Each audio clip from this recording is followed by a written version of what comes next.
Today, we're diving into a really profound, true story from the time of the Prophet Muhammad, peace and blessings be upon him. And this isn't a story about some grand victory on the battlefield. No, this is about an internal battle, a moment of hesitation, a really difficult choice, and the tough, grueling path back to redemption. This is the story of Ka'ab ibn Maalik and how his trial became a timeless lesson for all of us about what it really means to be sincere. Right off the bat, these are the words of Ka'ab ibn Maalik himself, and they just get straight to the point. He's about to tell us why he stayed behind from the expedition to Tabook, which was by far the toughest military campaign the Muslims had faced. And he makes one thing crystal clear from the get-go. He had no excuse. He was stronger and better equipped than he had ever been in his life. The reason he didn't go wasn't because he couldn't, but because of something, well, something a lot more human. So, picture this. The army is getting ready for this brutal march across a scorching hot desert to face a massive army. But back home in Medina, life was good. The dates were perfectly ripe, the gardens were green and lush, and the shade was just so cool and inviting. It was this huge pull of comfort versus the call to hardship that planted the first really dangerous seeds of hesitation. As the Muslim army got ready to leave, Ka'ab just kind of watched them, feeling a little too sure of himself. He thought, I got this. I'm strong, my camels are ready. I can get my stuff together in a heartbeat whenever I feel like it. He didn't feel any real rush. He was convinced he could just catch up to them whenever he wanted. And this is where that quiet voice of hesitation turned into full-blown procrastination. The whole community was buzzing, getting ready for this massive journey. But Ka'ab, he just kept putting it off. He kept telling himself, I'll get it done tomorrow, or maybe the day after that. Every single morning, he'd go out intending to get ready. But every evening, he'd come back home with nothing done. This just kept happening, day after day. That initial confidence of, I can do it, just slowly melted away into regret as the army marched further and further away. And by the time the full weight of his mistake really hit him, it was just too late. They were gone, and he was left behind. So weeks later, the army returns, victorious. And for Ka'ab, this was it, the moment of reckoning. He knew he had to face the Prophet, peace and blessings be upon him. Now, he admits he was a pretty well-spoken guy, and he actually thought about coming up with some clever excuse.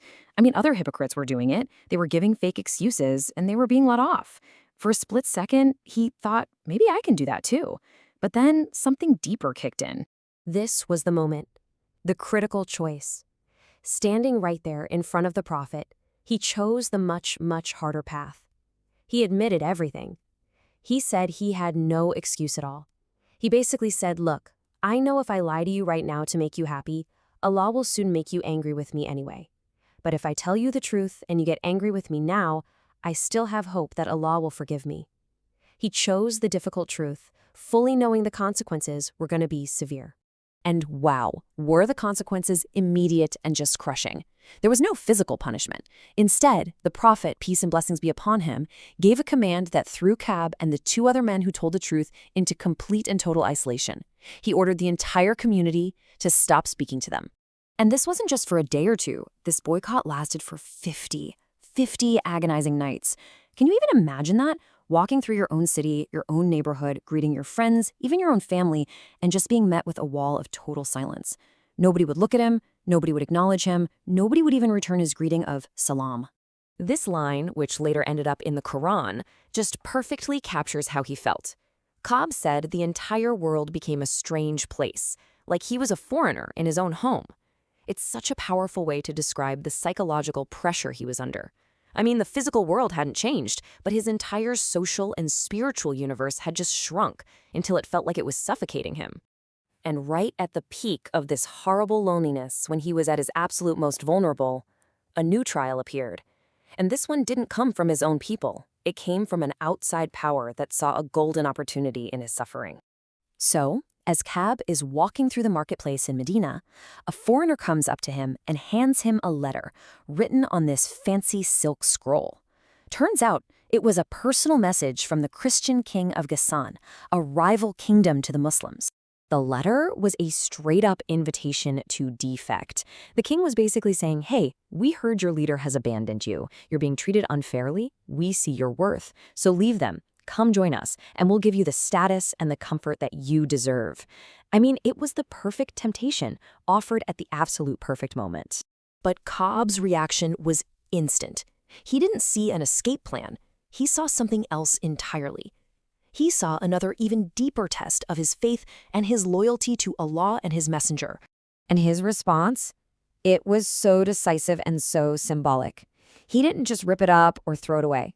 No, he took that silk scroll and he threw it straight into a burning oven and watched it turn into ash. That action was his powerful, silent declaration. Even at my lowest point, my loyalty is not for sale. So after 40 nights of this, the test gets even harder. The 3 men were ordered to stay away from their wives. 10 more agonizing nights pass. And then, on the morning of the 50th night, as Ka'ab is sitting on his roof in a state of utter despair, everything suddenly changes. After the pre-dawn Fajr prayer, a man climbed a nearby mountain and shouted at the top of his lungs. And the sound of that voice echoing across the city, it wasn't just a sound. It was the end of that crushing 50-day silence. The good news had finally come. Allah had accepted their repentance. The very first thing Ka'ab did when he heard that shout wasn't to run or cheer or celebrate.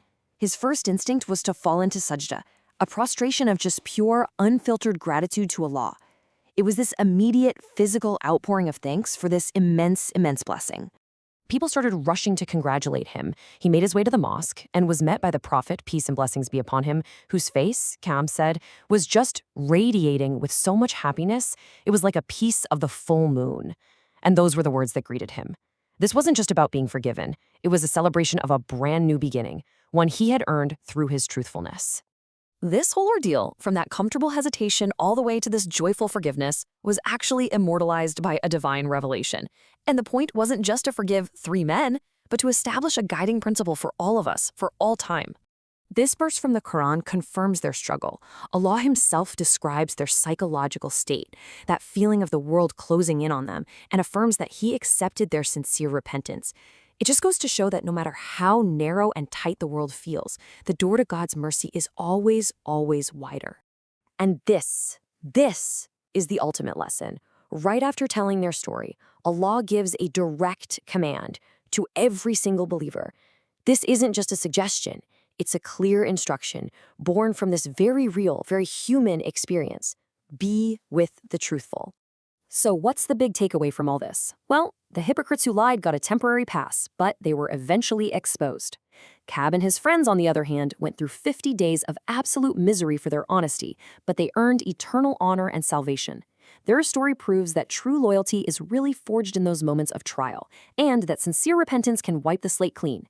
And as part of his repentance, Ka'ab actually vowed he would never speak a lie again, forever cementing his place among the truthful. This whole story from over 1,400 years ago leaves us with a really powerful question for our own lives right now. We're all constantly faced with choices between a convenient lie and a difficult truth. So we have to ask ourselves, in our jobs, with our families, in those private moments when no one is watching, what does it really take to follow that divine command and truly be with the truthful?